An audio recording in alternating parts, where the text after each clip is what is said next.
The blood trail led deeper into the forest than Lila had ever dared to go.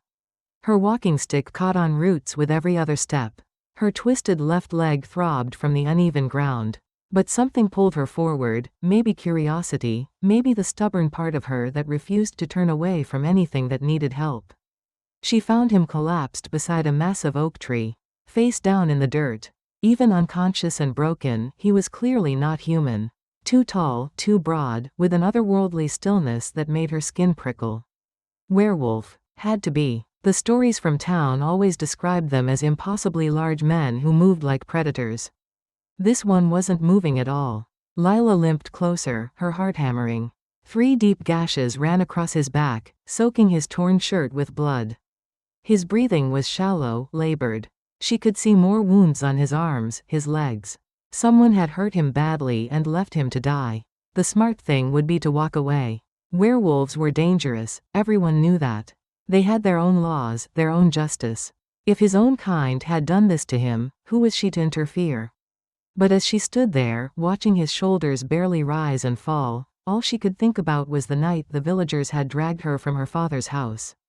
How they'd thrown her belongings into the dirt and told her freaks weren't welcome. How no one had helped her then. Damn it, she whispered, and knelt beside him despite the pain that shot through her bad leg. Getting him conscious enough to move took an hour of patient coaxing. He came to in fragments, a groan here, a mumbled word there. When his eyes finally opened, they were the clearest blue she'd ever seen. Filled with confusion that quickly turned to wariness. But there was something else in those eyes. Power. Even half dead, something in him commanded attention. Made her pulse quicken with instincts she didn't understand. Easy, she said, keeping her voice gentle. You're hurt. We need to get you somewhere safe. He tried to push himself up. Immediately collapsed back down with a harsh curse. Even that small movement carried an otherworldly grace that marked him as alpha. Who are you? His voice was rough but carried natural authority. Someone who knows what it's like to be left for dead. She positioned her walking stick for leverage. My cottage isn't far, but you'll have to help me. I can't carry you. Something in his expression shifted. Pride warred with necessity as he took in her small frame, her obvious disability. She could see him weighing his options and finding them all bitter. Why? The word came out rough, almost angry. Lila met his gaze steadily. Because no one helped me when I needed it. Maybe that changes something, maybe it doesn't. But I'm not walking away. The journey back to her cottage nearly killed them both. He leaned heavily on her shoulder, and she felt every step like a knife through her hip. They fell twice, had to rest 4 times. By the end, both of them were shaking from exhaustion. But they made it. Her cottage sat in a clearing she'd found 2 years ago, hidden by thick trees and far enough from any path that visitors never came. It wasn't much, 2 rooms, a stone fireplace, furniture she'd built herself from fallen branches. But it was hers. She got him inside and onto her bed, then immediately set to work cleaning his wounds. He'd passed out again during the final stretch, which made everything easier. Unconscious, he couldn't glare at her or ask questions she wasn't ready to answer. The gashes were deep but clean. Claw marks, she realized, from something with very large hands. As she worked, stitching and bandaging by lamplight, she tried not to think about what kind of creature could do this much damage to someone his size. He slept for 2 days straight. Lila dozed in her chair when exhaustion overtook her, but mostly she stayed awake. Watching him breathe, changing his bandages when they soaked through. On the 2nd night, his fever broke. On the 3rd morning, he opened his eyes and stayed conscious. You, he said, voice still weak but much clearer than before. You're real. Unfortunately. Lila set down the book she'd been reading and reached for the water pitcher. How do you feel? Instead of answering, he tried to sit up. Made it halfway before the pain hit him and he fell back with a sharp intake of breath. She could see the frustration rolling off him in waves. The stitches will tear if you keep doing that, she said matter-of-factly. I need to go. The words came out tight, strained. I can't stay here. You can barely lift your head. That's not your concern. Lila studied his face, the hard line of his jaw, the way his hands clenched and unclenched against the blankets. She'd seen that look before, in her own reflection. Pride was sometimes the only thing left when everything else got stripped away. What's your name? She asked instead of arguing. He was quiet for so long she thought he wouldn't answer. Then, Kael. I'm Lila. She poured water into a cup and held it out to him. And this is my house, which means my rules. Rule 1. You don't leave until you can walk without falling over. Kael's eyes flashed, literally flashed, like an animal's in lamplight. You don't give me orders. The air between them crackled with tension. Raw power pressed against her, making her breath catch. But she held her ground. I just did. She kept the cup extended between them. You can fight me on it, but we both know you're not winning any fights right now. For a moment she thought he might try anyway. The space around him seemed to shimmer with barely contained strength. Then something in his expression shifted, and he took the cup with hands that shook slightly. You don't know what you're risking, he said quietly. Helping me? Probably not. But I've never been good at making safe choices. Something was happening between them. Something that made her skin warm and her heart race whenever he looked at her. She'd felt it from the moment she'd found him, but now, with those piercing blue eyes fixed on her face, it was impossible to ignore. She had the strangest urge to move closer. To touch him. To breathe in whatever scent was making her pulse quicken. Instead, she took a careful step back. Over the next few days, Kael's strength returned slowly. He could sit up without help, then stand for short periods, then walk to the door and back. Lila kept her distance mostly, giving him space to heal and wrestle with whatever internal battles were playing out behind those watchful blue eyes. But the pull between them only grew stronger. She caught him staring sometimes when he thought she wasn't looking. Not the way men usually stared at her, with pity or disgust or uncomfortable fascination with her twisted leg. This was different, hungry, like he was trying to solve a puzzle he hadn't expected to encounter. And she was staring back, she realized, taking in the way he moved with predatory grace even while injured. The way his presence seemed to fill the small cottage with barely restrained power. You live here alone, he said one evening as she prepared their dinner. It wasn't a question. Yes. Why? Lila paused in her stirring. It was the first personal question he'd asked, though she'd seen curiosity building in him for days. Same reason you ended up bleeding in my forest, I'd guess. Sometimes the people who are supposed to take care of you decide you're not worth the trouble.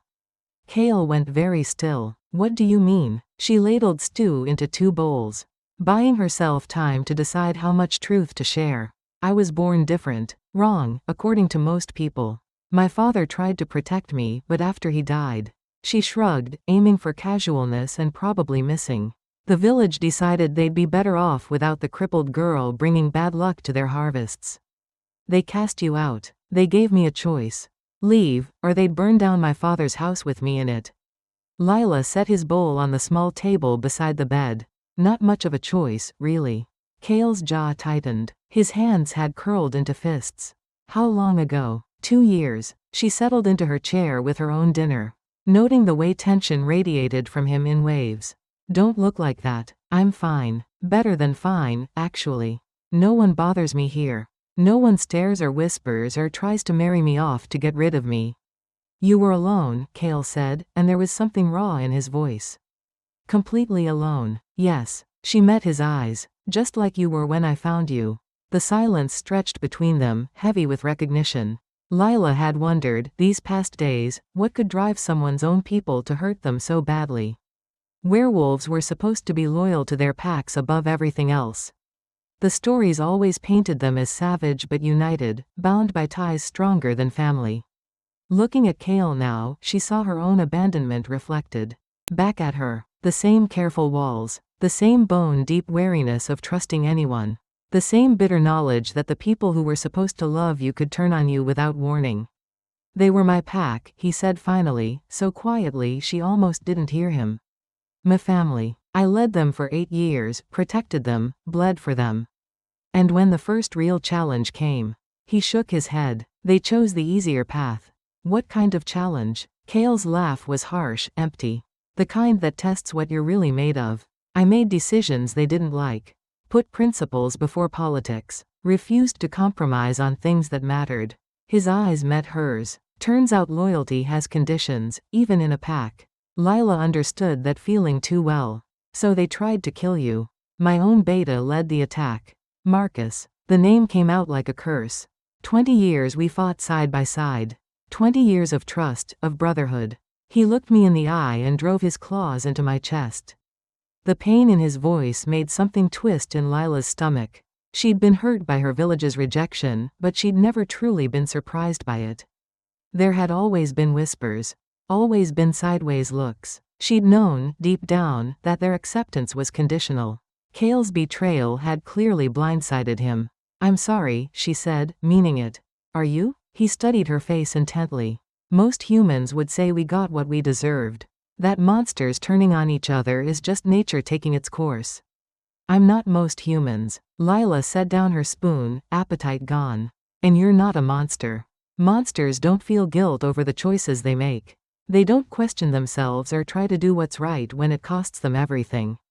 Something shifted in Kael's expression. Surprise, maybe, or recognition. Something that made that pull between them flare brighter. "You sound like you know something about that. I know that doing the right thing usually makes you enemies. And I know that people will punish you for making them look at their own cowardice." She picked up his empty bowl, noting that he'd finished everything. His appetite was returning, which meant he was healing. Soon he'd be strong enough to leave. The thought bothered her more than it should have. "Why did you really help me?" Kael asked as she moved toward the kitchen area. The truth this time. Lila paused, her back to him. She could give him the easy answer, the one about not walking away from someone who needed help. But there was something in his voice.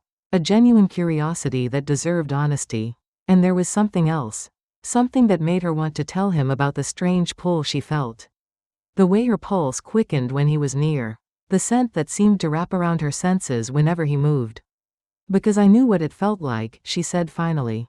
"Lying there broken, waiting to see if anyone would care enough to help. And I knew what it felt like when no one came." She turned to face him. "I couldn't be that person. The one who sees suffering and walks away." But that wasn't the whole truth, and they both knew it. Kael was quiet for a long moment, watching her with those two blue eyes. When he spoke again, his voice was softer than she'd ever heard it. "Thank you." Two simple words, but they hit her like a physical touch. Made that warm pull in her chest flare into something almost overwhelming. "You're welcome," she said, and meant it more than he could possibly know. That night, she dreamed of silver eyes and gentle hands. She woke with her heart racing and the strangest sense that something was about to change. The next morning brought visitors. Lila was gathering herbs behind the cottage when she noticed the boot prints in the soft earth near the tree line. Fresh ones. Too large to be hers, too human to be Kael's in wolf form. Her blood chilled as she followed the trail with her eyes. Someone had been watching the cottage. Recently, she found other signs. A broken branch at eye level, positioned perfectly for someone to spy through. Crushed grass where they'd crouched for an extended time. And something that made her stomach drop, a silver pendant caught on a thorn bush. The kind pack wolves wore to identify their allegiance. Marcus had found them. She rushed back to the cottage, her walking stick slipping on the morning dew. Kael was sitting by the window, but he looked up the moment she burst through the door. "Someone's been here," she said breathlessly. "Watching us." His expression went hard. "Dangerous. Show me." She led him to the evidence, watching as he examined the tracks with the focused intensity of a predator. When he straightened, his face was grim. "3 of them," he said. "They were here last night while we slept. Why didn't they attack?" "Because they're not ready yet. Marcus is gathering his strength. Planning something." Kael's eyes swept the tree line, alert for any movement. "We need to leave. Now." But even as he said it, Lila knew it was too late. The sound came at dawn the next day, paws hitting dirt at a steady rhythm, getting closer. Kael's head snapped up from where he'd been sitting by the window, his body going rigid. "They're coming," he said, voice tight. Lila's stomach dropped. She'd known this moment would arrive, but she'd let herself pretend they had more time. How many? Too many. Kael was already moving, testing his weight on his injured leg. He winced but stayed upright. "They found my trail. Can you run?" "I'll have to." He turned to her, and something desperate flickered across his face. "Lila, you need to stay here. When they come, tell them you haven't seen anything. They might believe you." "No." The word came out harder than she'd intended. "I'm coming with you. You can't keep up. Your leg, my leg got me this far. It'll get me further." She was already grabbing her walking stick, her small pack with medical supplies. Besides, you don't know these woods like I do. Something in her tone, or maybe the determined set of her shoulders, made Kael pause. For a moment, she saw something like admiration flicker across his face. Stay close, he said finally. Don't try to be a hero. They slipped out the back of the cottage just as voices reached the front. Lila recognized one of them, Marcus. Even in human form, his voice carried that edge of cruelty she could feel in her bones. Search everything. He's wounded. He can't have gone far. Lila led Kael deeper into the forest, following paths that were barely more than deer tracks. Her leg ached, but adrenaline kept her moving. Behind them, she could hear the cottage door slamming open. Hear Marcus cursing as he found it empty. This way, she whispered, guiding Kael toward a stream that would hide their scent. They'd made it maybe half a mile when Kael suddenly stopped. His hand tightened on hers. Something's wrong, he said. What do you mean? I can hear them behind us, but... He tilted his head, listening to something she couldn't detect. There are more. They split up. They're trying to circle us. Fear shot through her, cold and sharp. How many more? Too many. Kael's jaw clenched. They brought hunters. Human ones. Marcus isn't taking any chances. The betrayal hit her like a slap. Humans working with wolves to hunt down their own alpha. Why would humans help him? Money. Power. Marcus probably promised them territory when he takes over. Kael's eyes were scanning the trees around them, looking for threats. Some humans will do anything if you pay them enough. Lila felt sick. She'd saved Kael from his own kind, only to be hunted by her own. We need higher ground, she said, pushing down the panic. There's a ridge about a mile north. If we can reach it, we'll be able to see them coming. They moved as quickly as Lila's leg would allow, but it wasn't fast enough. The sounds of pursuit were getting closer. Voices calling to each other through the trees. And then something else hit her. A feeling she'd never experienced before. Warm and electric, like lightning in her chest. Kael stumbled, one hand going to his heart. What? Do you feel that? She whispered. He stared at her, his blue eyes wide with something that looked like recognition and terror rolled into one. No, not now, not here. What is it? The pull between them, the thing she'd been trying to ignore, suddenly blazed to life. Her skin felt warm where he'd touched her hand. His scent wrapped around her like a physical embrace. Lila. His voice was rough, desperate. We need to keep moving. But she understood now, even without him saying it. The pull she felt toward him. The way her heart raced when he looked at her. The reason she'd risked everything to save a stranger. It wasn't just kindness. It was something deeper. Something that connected them on a level she didn't fully understand but couldn't deny. I'm your mate, she said quietly. Kael closed his eyes like he was in pain. Yes, and you're mine. It doesn't matter. He grabbed her hand again, pulling her forward. If Marcus finds out, he'll use you against me. He'll hurt you to get to me, and I won't let that happen. They reached the ridge just as the sun broke fully through the trees. Below them, Lila could see their pursuers spreading out through the forest. Marcus was easy to spot. Tall, broad-shouldered, moving with the confident stride of someone who thought he'd already won.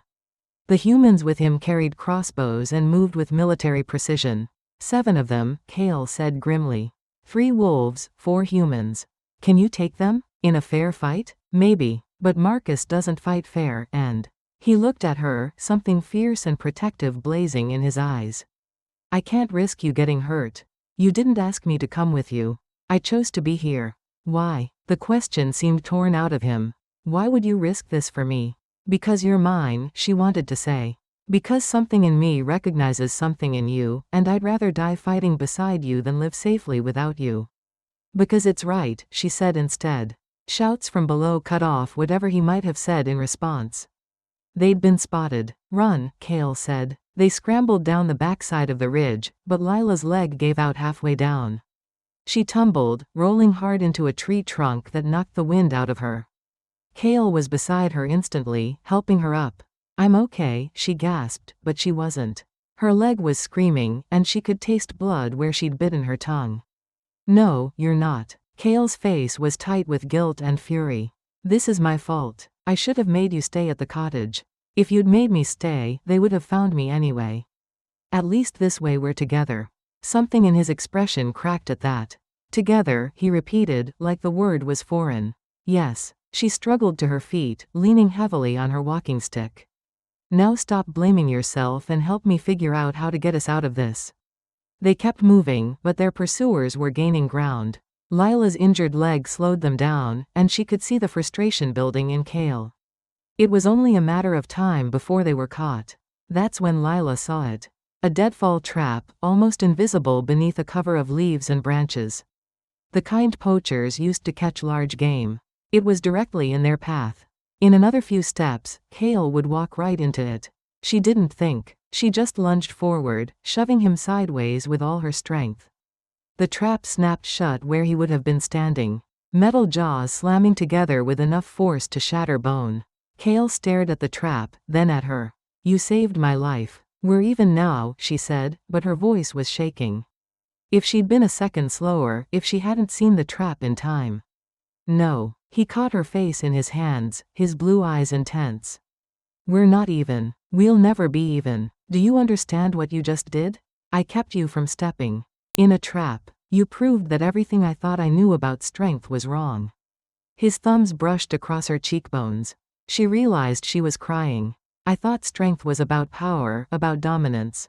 But you're stronger than any wolf I've ever known. Before she could respond, Marcus's voice rang out through the trees. Too close for comfort. I know you're here, Kael. Stop running like a coward and face me. Kael's hands dropped from her face. His expression hardening. Stay behind me, he said. Kael, promise me. Whatever happens, stay behind me. She wanted to argue, but the look in his eyes stopped her. I promise. He straightened, and for the first time since she'd found him, she could see the alpha king he'd once been. Power rolled off him in waves. Made the air itself feel charged. I'm here, Marcus, he called out, his voice carrying easily through the forest. Let's finish this. Marcus stepped into the clearing with 4 other wolves flanking him. Even in human form, they moved with predatory grace. Their eyes already shifting to the golden glow that meant they were ready to change at any moment. There you are, Marcus said, his voice carrying that same smooth tone that made Lila's skin crawl. You look terrible, my king. Hiding in the woods like a common rogue doesn't suit you. Kael didn't move from his protective stance in front of her. Neither does betrayal, but here we are. Betrayal? Marcus laughed, but there was no humor in it. I saved the pack from a weak leader. You were making us soft, Kael. All that talk about protecting the innocent, about finding peaceful solutions. That's not what an alpha king does. It's exactly what an alpha king does. The pack disagrees. They followed me willingly enough when I told them what you'd become. Lila could see the tension in Kael's shoulders. The way his hands had curled into fists. She wanted to reach out to him, but she'd promised to stay back. You want the throne back? Marcus continued. Then take it. Challenge me properly, like you should have done weeks ago instead of running away with your pet human. The casual cruelty in those last words made Lila flinch. But Kael's reaction was immediate and violent. Power exploded from him, made the air shimmer with heat. Watch your tongue when you speak about my mate. The word hung between them like a thrown gauntlet. Marcus's eyes widened, then narrowed with calculating interest. Your mate? He looked past Kael to where Lila stood. His gaze raking over her with obvious disdain. A crippled human? Have you lost your mind completely? I've found it, actually. Kael's voice was deadly quiet. And now you're going to learn what happens when someone threatens what's mine. Marcus smiled, and it was all teeth. Perfect. Then I'll give you a choice, old friend. You can fight me for your throne, but if you lose, she dies with you. Or you can walk away right now, disappear into the human world with your little pet, and I'll let you both live. Lila's breath caught. It was exactly what she'd feared would happen. She'd become his weakness, the thing his enemies could use against him. There's a third option, Kael said. Oh? I take back what's mine. And you learn why challenging an alpha king was the last mistake you'll ever make.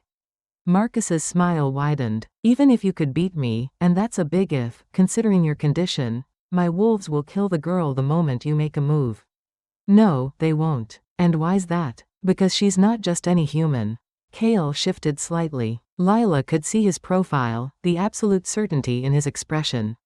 She's Pack. She's Luna. And any wolf who harms their Luna answers to every protective instinct their alpha possesses. She's not Luna of anything. The pack will never accept. The pack doesn't get a choice in who the moon goddess selects as my mate. Kael's power pulsed again, stronger this time. But they do get to choose whether they follow their true alpha or the pretender who's been lying to them. Marcus's confident expression flickered for just a moment. Pretty words, but you're still outnumbered and you're still injured. Am I? That was when Lila realized the truth. Kael wasn't favoring his wounded side anymore. His movements were fluid, controlled. She'd been so focused on keeping up, on watching for their pursuers, that she hadn't noticed when he'd stopped showing signs of his injuries. He was fully healed, and he'd been letting Marcus think otherwise. You want a fight? Kael continued. Then let's have one. Just you and me, no interference from your followers. Winner takes the pack. And the girl? Stays with me regardless. That's not negotiable. Marcus considered this, his gaze flicking between Kael and his wolves. Lila could practically see him weighing his odds, calculating whether he was strong enough to take down a fully recovered Alpha King. Fine, he said finally. But when I win, I'm going to make you watch while He never got to finish the threat. Kael moved faster than Lila's human eyes could follow, crossing the distance between them in a heartbeat. The sound of the impact when he hit Marcus was like a thunderclap. Both men shifted mid-fight, their human forms dissolving into their wolf shapes with liquid grace. Marcus was large and dark, his coat almost black in the fading light. But Kael was massive, his silver-gray fur gleaming as his wolf form unfolded to its full, intimidating size. The other wolves started forward, but stopped when Kael's wolf turned amber eyes on them. Let out a growl that seemed to shake the ground itself. The sound was pure dominance. Pure alpha command. Even as a human, Lila felt the urge to submit to it. Marcus's followers dropped to their bellies immediately, whimpering. Marcus himself had no choice but to face his challenge alone. The fight was brutal but brief. Marcus was strong, but he'd forgotten what it meant to face a true alpha king. Kael fought with controlled fury, each movement precise and devastating. When it was over, Marcus lay pinned beneath him, throat bared in submission. Kael shifted back to human form, breathing hard but victorious. Yield. I yield, Marcus gasped. Swear your loyalty to your alpha king. I swear. Kael stepped back, allowing Marcus to scramble to his feet. The other wolves were already shifting back, their heads bowed in respect. Now, Kael said, his voice carrying to all of them, we return to the pack. And you're going to explain to everyone exactly how you lied to them about their alpha. The journey back to pack territory took 2 days. Lila had expected resistance, hostility, maybe even outright rejection. Instead, she found curiosity. The wolves who had followed Marcus seemed more interested in understanding what had really happened than in holding grudges. She learned that Marcus had told them Kael was dead, that he'd been killed by human hunters, and Marcus had barely escaped to bring word back to the pack.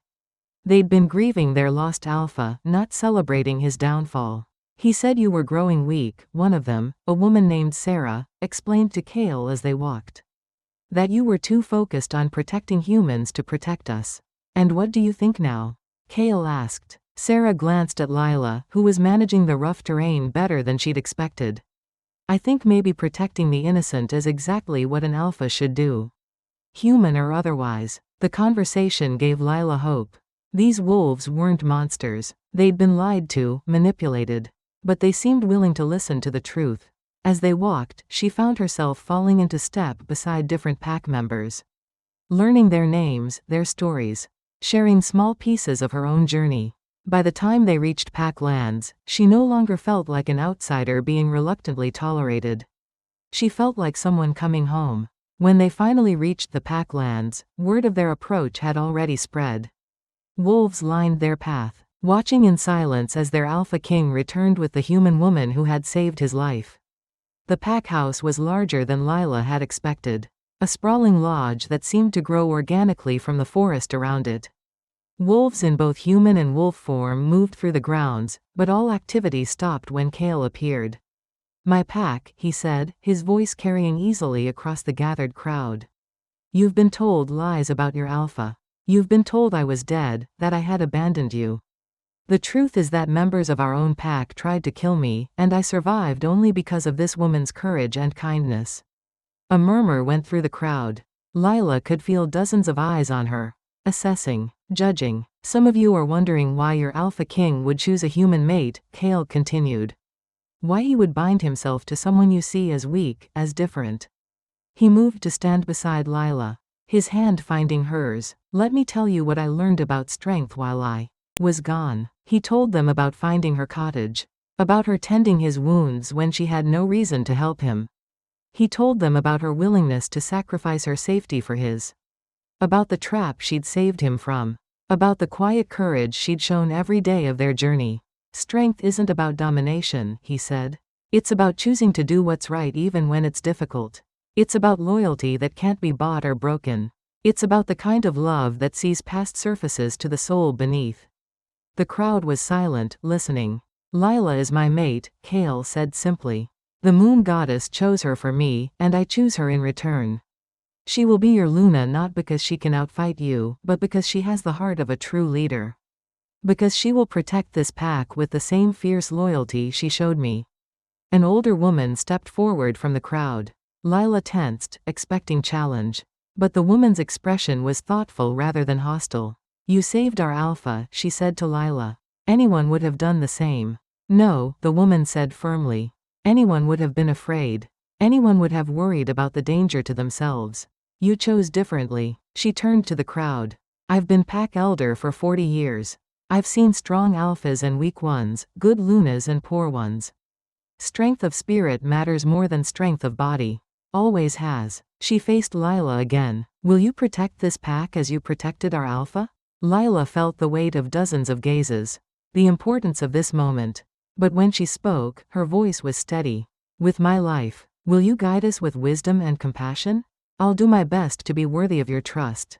The elder smiled. "Then I welcome you, Luna. May your bond with our alpha bring prosperity to us all." One by one, the other pack members stepped forward. Some offered formal words of acceptance. Others simply nodded their respect. A few of the younger wolves seemed genuinely excited to have a Luna who was different, who proved that the pack was strong enough to embrace change. By the time the last wolf had acknowledged her, Lila felt overwhelmed by the acceptance she'd never expected to find. But there was one more ritual to complete. That evening, as the pack celebrated their alpha's return and their new Luna's arrival, Kael led Lila to a clearing behind the lodge. The full moon hung overhead, casting silver light through the trees. "There's something we need to do," he said quietly. "Something that will make our bond official in the eyes of the pack." "What kind of something?" "A ceremony. Under the moon, witnessed by the spirits of our ancestors." His eyes were serious. "It's not legally binding in the human world, but to wolves, it's more sacred than any human marriage." Lila felt her heart speed up. "Are you asking me to marry you?" "I'm asking you to choose me. Officially. Completely. Forever." He took her hands, his voice soft but intense. "I'm asking you to be my Luna. My mate, my partner in all things." She looked up at the moon, then back at his face. At the man who had shown her what it meant to belong somewhere. To be valued for exactly who she was. "Yes," she said simply. The ceremony was beautiful in its simplicity. They spoke vows under the moonlight. Promised to protect each other and the pack. Shared a cup of water from the sacred spring that had blessed alpha kings for generations. When Kael kissed her, the pack howled their approval. The sound echoed through the forest, a song of joy and acceptance that seemed to make the very air shimmer. Later, as the celebration continued around them, Kael found Lila sitting quietly on the lodge's back porch. She was watching the stars emerge in the darkening sky, her walking stick propped beside her chair. "Regrets?" he asked, settling beside her. "About which part?" "Any of it. All of it." She considered this seriously. "I spent so many years thinking I didn't belong anywhere. That I was too broken, too different, too much trouble." She turned to look at him. "I never imagined I'd find a place where being different was exactly what was needed. The pack loves you. Some of them do. Others are still deciding. That's fair. And us?" His voice was carefully neutral. "Any regrets about us?" She smiled, reaching for his hand. "None. You?" "Just one." "What?" "I regret that it took me so long to understand that the strongest wolves aren't the ones who never fall down." They're the ones who get back up. Who keep fighting. Who save the people they love even when it seems impossible. He brought her hand to his lips. Pressed a gentle kiss to her knuckles. Thank you for saving me, Luna. In every way that matters. As if in response to his words, a chorus of howls rose from the forest around them. The pack's song of contentment. Of family. Of home. Lila closed her eyes and listened. Finally understanding that she was no longer the girl who'd been cast out and forgotten. She was Luna. She was home. She was exactly where she belonged. The sound faded into the night, leaving them in peaceful silence under the watching stars.